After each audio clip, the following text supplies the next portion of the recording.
예수님의 양식을 먹는 성도가 됩시다라는 제목으로 함께 말씀을 나누도록 하겠습니다.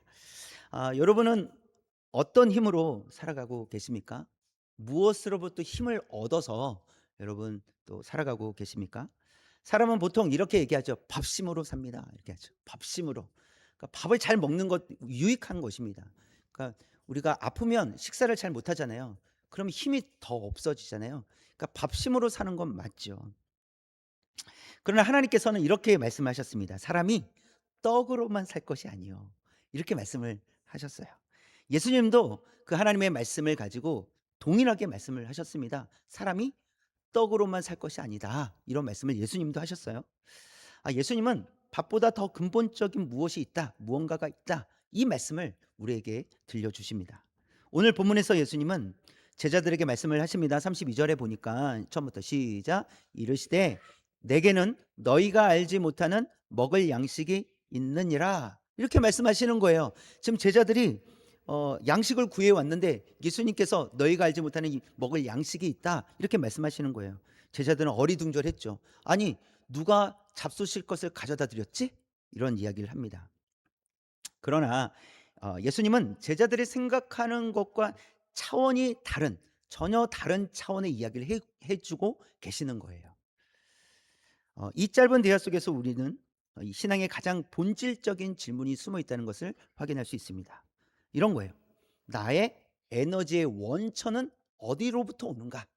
나의 힘은 어디로부터 오는가? 이런 질문이 있다라는 것이죠.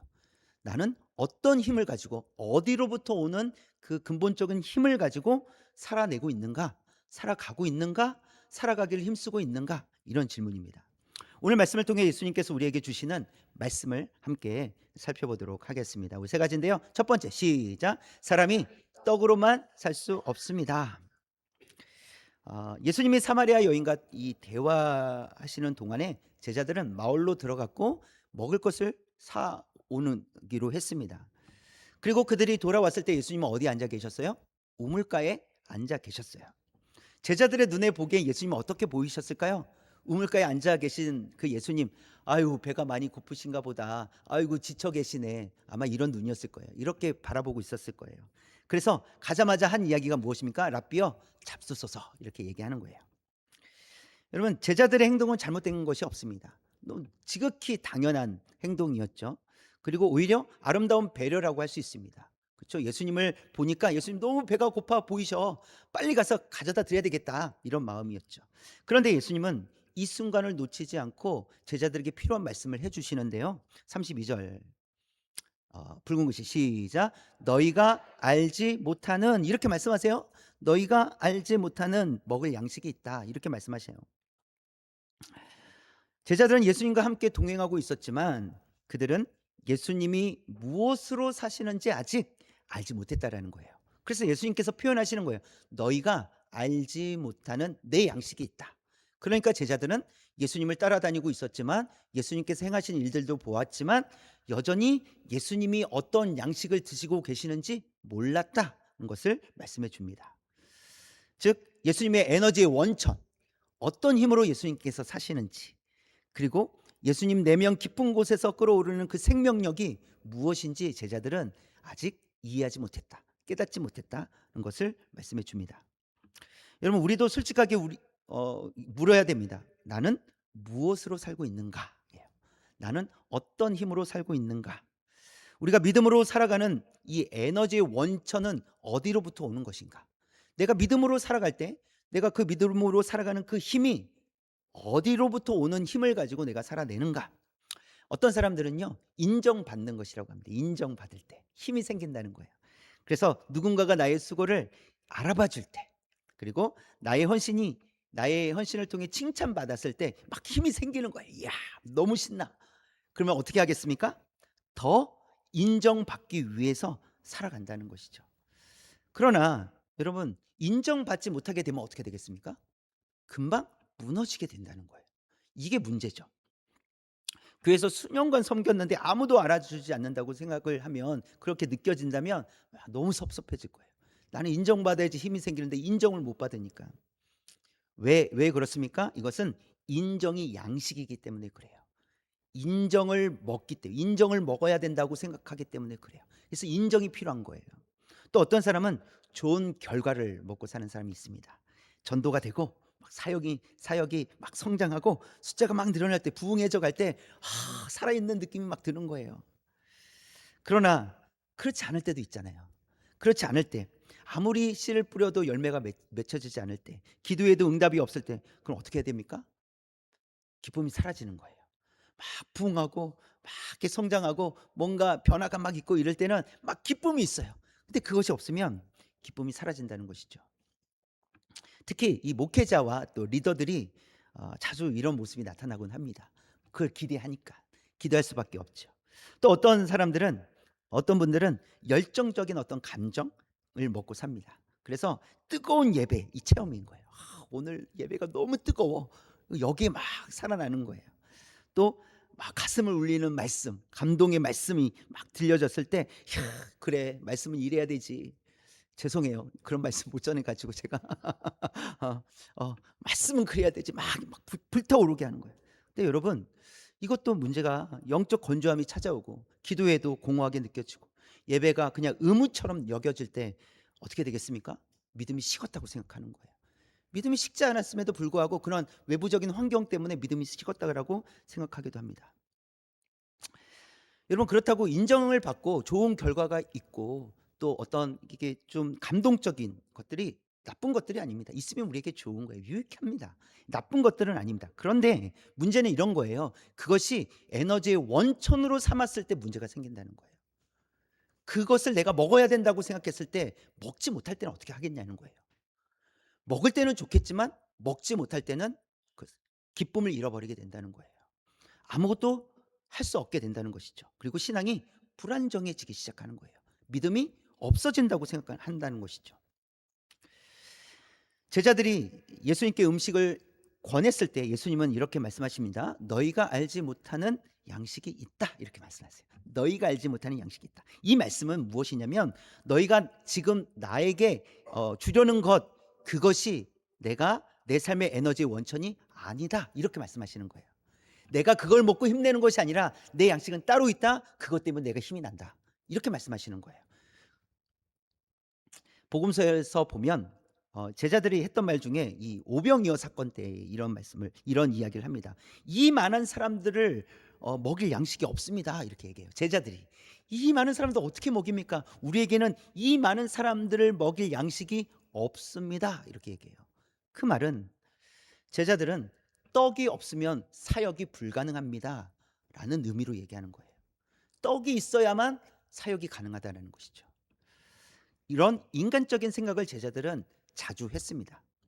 그러나 예수님께서 오병이어 기적을 통해서 보여주시고자 하는 것은 육신의 배고픔을 채우시려고 하는 것이 아니라 영적인 갈급함을 채워주시는 유일한 분이 예수님이시라는 것을 가르쳐 주시기 위함이었다라는 거예요. 여러분 인정받고 싶은 것이나 좋은 결과 그리고 감동 받고 싶은 감정이 나쁜 것은 아니지만 그것이 우리가 먹어야 할 양식이라고 생각을 한다면 결국 그것이 시들어지면 그것이 사라지면 우리에게 공허함이 찾아올 수 있다라는 거예요. 그래서 우리가 무엇을 먹고 있느냐는 매우 중요합니다. 무엇을 먹고 힘을 내고 있느냐는 매우 중요하다는 사실이에요. 그래서 이와 같이 우리가 먹고 있었다면 우리는 반드시 기운이 빠지고 공허해질 날이 오게 됩니다. 뭐가 막 살아나는 것처럼 보였다가 금방 식어져 버리게 된다는 것이죠. 그렇다면 우리는 어떻게 해야 될 것인가? 두 번째 볼까요? 시작. 예수님의 양식이 우리의 양식이 되어야 합니다. 그렇다면 예수님의 양식이 무엇인지 알아야 되겠죠. 34절에 있는 말씀이에요. 처음부터 시작. 예수께서 이르시되 나의 양식은 나를 보내신 이의 뜻을 행하며 그의 일을 온전히 이루는 이것이니라. 예수님께서 직접 양식이 무엇인지 예수님께서 드시고 계셨던 양식이 무엇인지를 말씀해 주셨어요. 두 가지를 말씀하세요. 나의 양식은 나를 보내신 이의 뜻을 행하며 하나님 아버지의 뜻을 행하는 것이 양식이라고 하셨어요. 아버지의 뜻을 행하는 것이 먹고 계시는 거예요. 드시고 계시는 거예요. 그 일을 할 때 양식을 드시고 계신다라고 표현하시는 거예요. 그리고 또 하나는 그 일을 온전히 이루는 이것이니라. 그래서 하나님의 뜻을 온전히 이루는 것이 양식이다라고 말씀을 해 주십니다. 이 말씀을 깊이 이해하기 위해서는요, 바로 직전에 있었던 이 사마리아 여인과의 이 대화, 어, 그 장면을 우리가 이해를 해야 됩니다. 여러분, 사회적으로 가장 소외된 남편이 다섯이 있었고 지금은 남편도 아닌 남자와 여섯 번째 남자와 살고 있는 한 여인. 어, 그 여인과 오랫동안 대화를 이어가셨어요. 정오의 태양 아래서, 뜨거운 태양 아래서 아마 피곤하셨을 거예요. 피곤하셨기 때문에 그 우물가에서 잠시 머무르셨던 거거든요. 피곤하셨고 목마르신 상태에서 예수님은 대화하셨어요. 그런데 예수님은 전혀 배고프지 않으셨다라는 거예요. 예수님은 전혀 피곤하지 않으셨습니다. 오히려 충만해지셨다라고 이야기를 하시는 거예요. 그것은 그 이유는 방금 아버지의 뜻을 행하셨기 때문이라는 거예요. 그 여인을 만나서 아버지의 뜻을 그 여인에게 전하고 아버지의 뜻대로 그 시간을 보내셨기 때문에 예수님은 전혀 배고프지 않으셨다는 거죠. 그래서 제자들이 양식이 있습니다라고 권했을 때 마치 음식을 드신 것처럼 그렇게 반응하고 계셨다라는 것입니다. 예수님의 양식은 잃어버린 영혼들에게 이 생수를 주시는 것이 예수님의 양식이었다라는 거예요. 그래서 그 일을 하시는 동안 예수님은 결코 지치지 않으셨다라는 것입니다. 그리고 예수님께서는 아버지의 뜻을 의무적으로 행하신 것이 아니에요. 그러니까 억지로 의무니까 이건 해야 되니까 안 하면 안 되니까 하신 것이 아니라 이것을 양식이라고 표현하는 것은 여러분 양식을 우리가 의무적으로 먹지 않습니다. 그렇죠? 배가 고파지면 먹는 거예요. 너무 자연스러운 거예요. 매일매일 양식을 먹는 건 그냥 자연스러운 것이지 내가 오늘 또 이걸 먹어야 되겠지 어떤 사명처럼 먹는 게 아니라는 거예요. 그것은 자연스러운 거예요. 그래서 생명을 유지하기 위해서는 먹어야 됩니다. 그리고 우리가 음식을 먹을 때도 때로는 그러잖아요. 음식 맛있다 이렇게 먹잖아요. 음식 맛있다. 맛있어서 먹는 거예요. 그래서 저도 이렇게 음식을 먹을 때마다 맛있으면 이거 너무 맛있다. 이거 너무 맛있다. 이렇게 입으로 자꾸 나오더라고요. 그래서 먹는 것은 기쁨이 있어요. 먹는다는 것은 슬픈 게 아니에요. 괴로운 게 아니에요. 먹는다는 것은 즐거움입니다. 이게 너무나도 자연스러운 것이죠. 예수님은 이 사마리아 이 여인과 만나셨을 때 에너지를 보충하신 거예요. 그리고 기쁨을 누리고 계시는 거예요. 그것이 아버지의 뜻이기 때문에, 아버지의 뜻이 양식이기 때문에 그 양식을 드시면서 지금 예수님은 기뻐하고 계시는 거예요. 그 기쁨을 누리고 계시는 거예요. 근데 더 중요한 게 있습니다. 그 기쁨을 누릴 수 있는 이유, 그 이유는 하나님 아버지의 관계, 사랑의 관계 때문이라는 거예요. 하나님과의 사랑의 관계 때문에 예수님은 기쁨을 더욱 누리실 수 있었다라는 것입니다. 시편 40편 8절이에요. 시작. 나의 하나님이여 내가 주의 뜻 행하기를 즐기오니 주의 법이 나의 심중에 있나이다 하였나이다. 내가 주의 뜻 행하기를 어떻게 한다고요? 즐기오니. 즐긴다는 거예요. 주님의 뜻을 행하는 것이 의무적으로 하는 것이 아니라 억지로 하는 것이 아니라 주님의 뜻 행할 때마다 그것이 즐겁습니다. 이것이 내 양식입니다.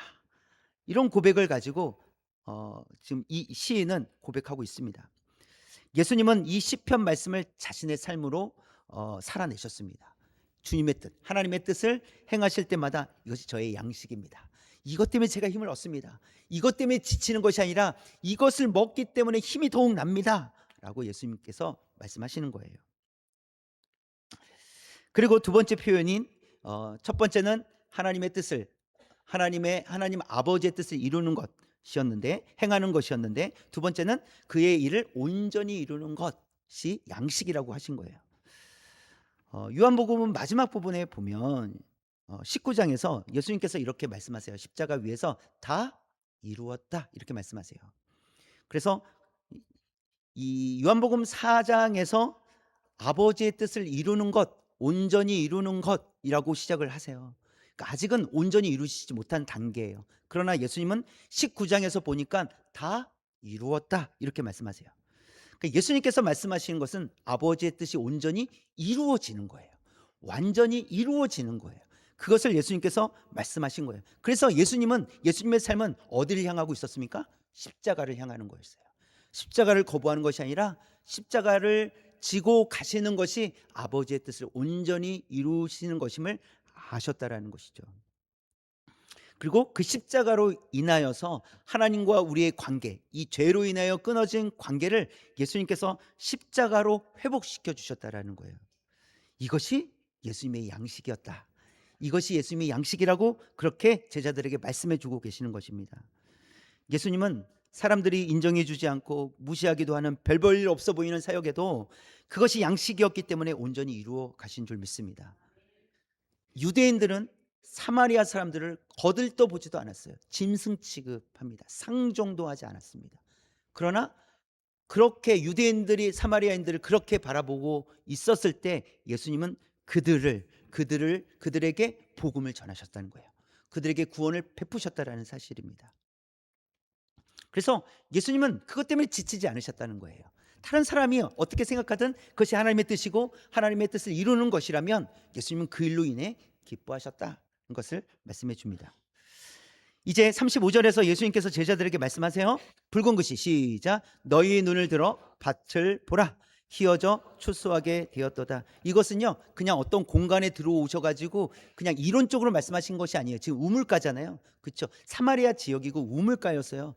그리고 이 대화하던 여인은 마을로 들어갔고요. 그 사이에 제자들이 와 있는 상태예요. 제자들과 이야기를 나누고 있는데 그 여인이 마을로 들어가서 뭐 했습니까? 마을 사람들에게 내가 누구를 만났는지 아십니까? 하면서 내가 메시아를 만났습니다 하면서 복음을 전합니다. 그리고 그 사람들이 가서 와서, 그러니까 이 여인이 와서 보라, 이렇게 와서 보라, come see, 지난주에 이야기했잖아요. 와서 보라. 근데 사람들이 오는 거예요. 그리고 예수님께서 말씀하시는 거예요. 너희 눈을 밭을 보라. 밭이 실제로 어떤 이렇게 뭘 심어놓는 밭을 얘기하는 것이 아니에요. 누굴 보라는 거예요? 사마리아 사람들을 보라 이거예요. 지금 사마리아 사람들이 몰려오고 있는 거예요. 저 멀리서 사마리아 사람들이 오는 것을 보고 예수님께서 너희 눈을 들어 밭을 보라 이렇게 말씀하시는 것이죠. 예수님의 눈에는요 휘어져 추수할 영혼들이 보였습니다. 그러니까 사마리아 사람들이 어떻게 보였어요? 휘어져 추수할 영혼들이다 이렇게 보였단 말이에요.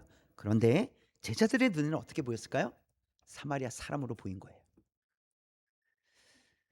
예수님의 시선으로 보면 휘어져 추수할 영혼들인데 그냥 인간적인 시선으로 보면 그냥 사마리아 사람이라는 거예요.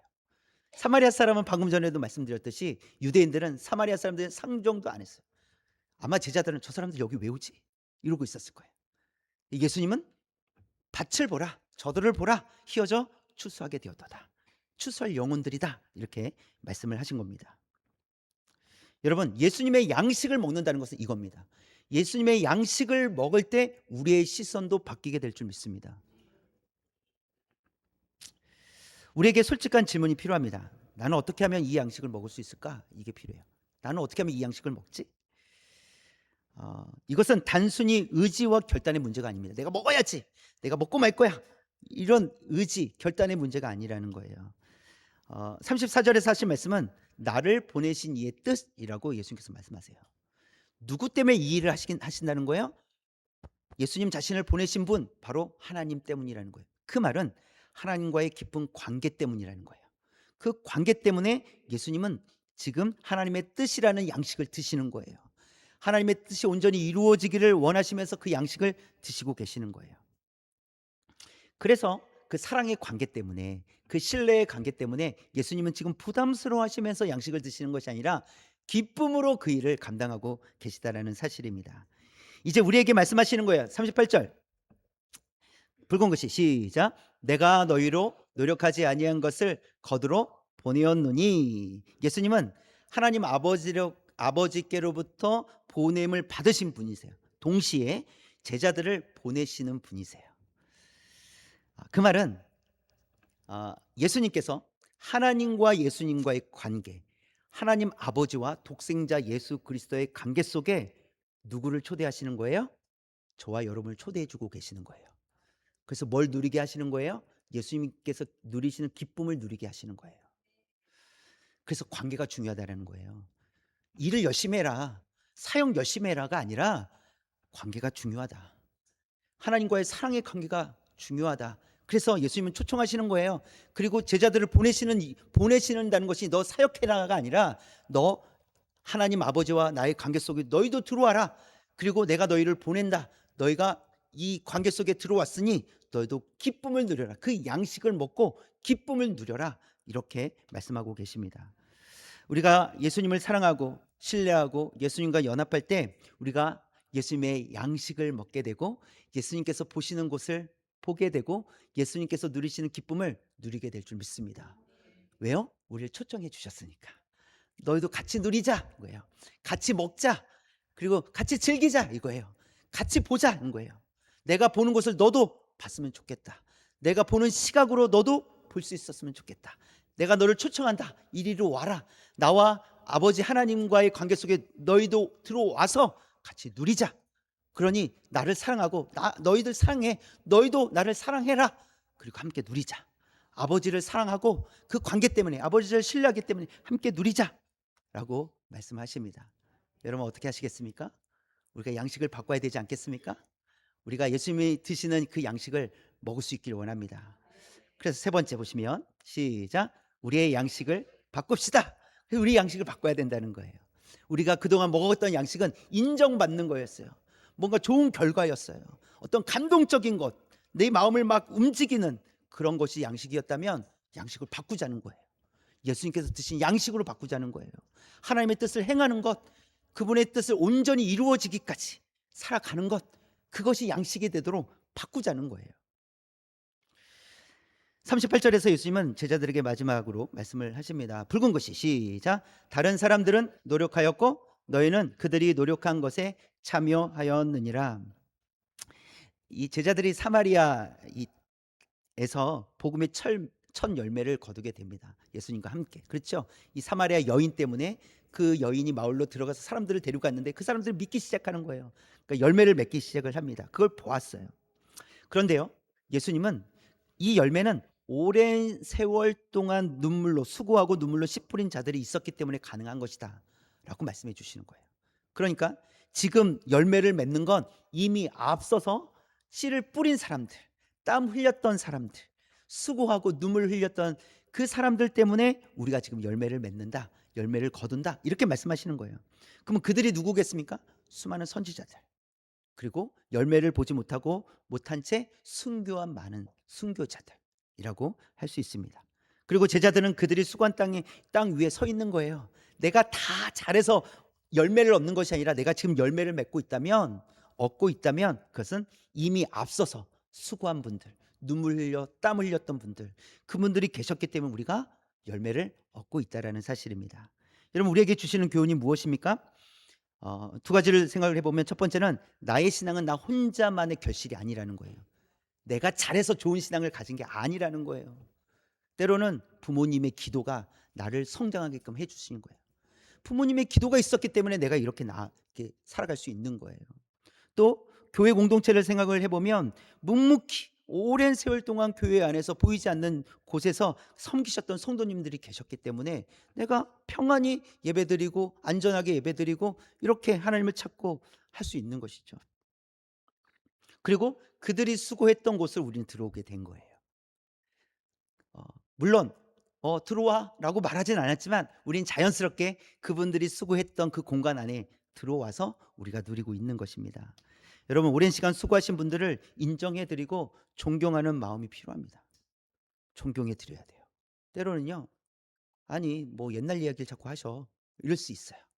그러나 우리는 눈으로 보지 못했지만 그러나 그분들이 얼마나 수고했는지, 얼마나 땀 흘렸는지, 얼마나 기도를 하셨는지 우리는 다 알 수는 없지만 그분들의 수고가 분명히 있었다라는 거예요.